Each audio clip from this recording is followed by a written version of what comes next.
What's up guys, Artem MMA Analysis here, going to be talking about 1X, a very exciting event coming up, and I really cannot wait for Demetrius Johnson versus Rodtang.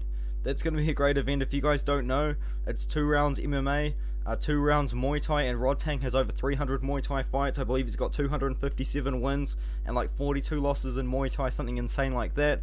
The first round is Muay Thai, the second round is MMA, the third round is Muay Thai, and the fourth round is MMA.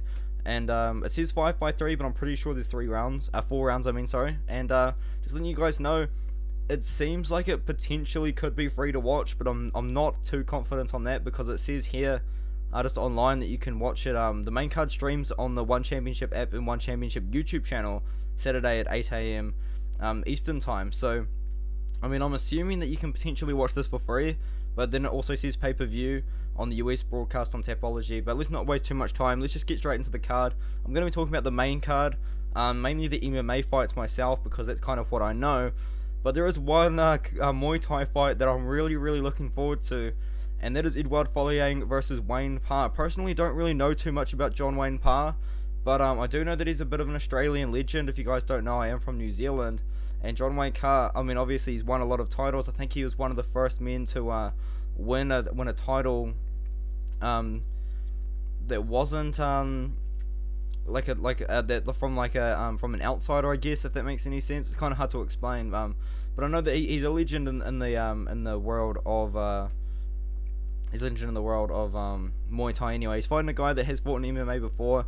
I don't really know anything about him, but it's going to be very exciting. I think John Wayne Parr probably has a pretty good chance at winning this one. Great fight anyway, but let's move on then. This is a fight which a lot of people are very excited for. We've got Shinya Aoki versus Yoshihiro Akiyama. But he's not just any Yoshihiro Akiyama, he is Sexyama, and he's fought in the UFC quite a few times before, but he just hasn't really been fighting very often. Shinya Aoki, I mean, both guys are pretty old. Sexyama is about 47 years old at this point. Shinya Aoki is 38, but he is on a little bit of a win streak. He's got a really great record of 47-9. He's kind of fought the who's who over the course of his career. I know him and Sage Northcutt had some sort of beef at one point. It was kind of weird, but Sexyama has been in there in UFC, and he's got a pretty good great personality, let's be honest. But he was in the UFC at one point. He fought in UFC 100 in 2009, and then he went on a little bit of a losing streak and eventually got cut from the UFC. But he has a great personality, let's be honest. And then he got so he lost to Alberto Mino, went to One Championship. But the reality is, this guy just hasn't really been fighting that often. Has Sexyama. So since his UFC days, he took about 2.5 years off. Took about another year off or so, and then took off about 4 years to come back on the One Championship, and then took off another 8 months, which isn't too bad. You know, he's come back after 2 years to fight Shinya Aoki. I mean, Shinya Aoki is still pretty well renowned in the One FC. He's still very well respected on a 4-fight win streak over pretty decent levels of competition in One and also over in Shooto as well. Shinya Aoki, I'm going to be picking him with a decent amount of confidence, and I think submission is probably a good pick. I'm going to go with Shinya Aoki here. Adriano Moraes, I mean, I've seen some people saying that they think that Adriano Moraes is the best flyweight in the world, bantamweight in the world, including the UFC. Maybe it's flyweight, and he's fighting for the bantamweight championship here. Personally, no, he is fighting at 125. Sorry, I'm confusing myself, but I personally disagree, man. I do think that the UFC does definitely have the best bantamweights, the 135ers in the world at the moment. I think he's definitely got a couple of the best 125ers in the world as well. Adriano Moraes, though, probably should be in that competition, because he did beat one of the greatest of all time in MMA, in Demetrius Johnson, about a year ago. But prior to that, man, he was on a decent layoff. Like, that was his first fight in about 2 years, so he may have made a lot of improvements in that time, but he hasn't really proven himself yet, in my opinion. But he has beaten a guy with a very padded record, which I guess looks good on his record. But anyways, fighting Yuya Wakamatsu, defending his belt. Personally, a little bit confused as to what weight class it is, because I know bantamweight to one is at 125. Am I correct in saying that?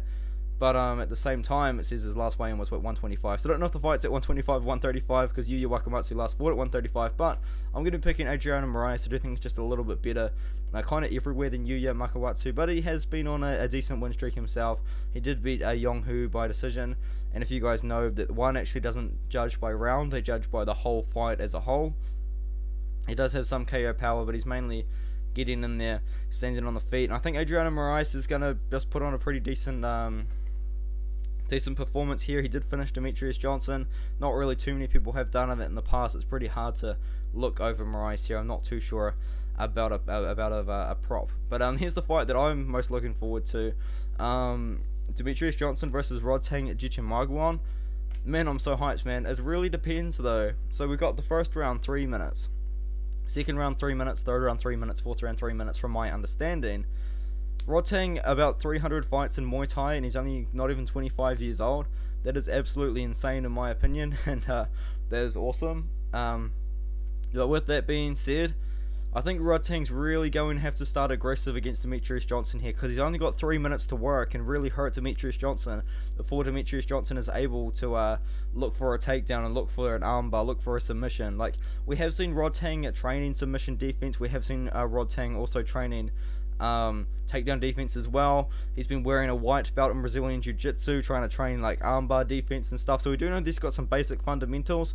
I think that in MMA, with some basic fundamentals on the ground, Rodtang does have that high level of striking that he probably could succeed and get a couple of decent wins in MMA, but I just don't think against Demetrius Johnson it's going to be good enough. The real question is, can Demetrius Johnson survive the first 3 minutes with Rodtang? And the thing is, Rodtang does have KO power. He has finished a lot of guys in his Muay Thai career, but for the most part, he doesn't really do it in the first round. He's more of a slow starter, and he kind of feels out the opponent in the first round or so. And I think if he does that against Demetrius Johnson should be able to survive that third round, and then he can look for a takedown. But if Rodtang really brings it to Demetrius and throws his perfect techniques at Demetrius, I think that we could definitely see him see some success in the Muay Thai. But I ultimately do believe that as soon as the fight hits the second round, Demetrius Johnson will take Rodtang to the ground, and he will end up with a submission in the second round. That's just how I see it playing out. There's no apology votes for this one, because it's a custom rules bout. I think it's an awesome idea. I'm looking forward to it. Demetrius Johnson is pretty old though, and he did get knocked out in his last fight, so we'll see how that kind of holds up. But I still think he's going to be able to submit Rodtang in the second round. But if Rodtang knocks him out in the first round, or even survives the second and makes it to the third and puts on a dominant performance, then I wouldn't be that surprised. Moving on, Fanatics versus Angela Lee. Two very young prospects, I guess you could say, in the one roster, the one strawweight championship roster. The thing is with one, they're very good at developing prospects, I guess you could say, in the lower female weight classes. Like, we've got Estela Nunes now in the UFC, I think. I think she's in the UFC, and Angela fought her about 5 years ago. On the other hand, though, we do have Fanatics, only 24 years old, already ace and 1 in her MMA career, already a 1 champion. She's on a 3-fight win streak of herself over Ritu Fogat. She submitted her. She took Julie to a decision here, and she split decision Eliona Rossianoha. Prior to that, though, she did lose by submission, so she's actually claimed back, I guess you could say, that win. That loss, I mean. So she's technically undefeated, I guess, because she did win that fight where she lost originally. So, young prospect, I guess you could say. I mean, she's the champion. Angela Lee, on the other hand, also young, not even 26 yet, but she's coming off a 2.5-year layoff. Relatively concerning, I guess, considering Fanatics only fought a couple of months ago. Prior to that, she fought 3 months ago and 6 months ago. Like, she's very active as Fanatics. On the other hand, though, Angela Lee has taken a very long layoff. It's going to be interesting to see that she's made the improvements there. But I'm still going to be going with the more active Fanatics. I think Angela Lee jumping straight into a championship fight is interesting, I guess you could say. She did redeem that loss to Jin Young Zong a couple of years ago, but once again, that was a couple of years ago. I'm going to be going with Fanatics. I think decision or submission is probably your best bet in this one here, but I do think the fight's probably going to go all 5 rounds. Interesting, it's the main event. Personally, I would have made Demetrius Johnson versus Rodtang the main event, but I guess they're probably really trying to build up Fanatics and Angela Lee's name. Anyway, that's my video, man. Hopefully it wasn't too long. It was only 9 minutes. I guess that's actually pretty reasonable, because I was expecting it to be about 15 minutes. The truth is, I don't know too much about one.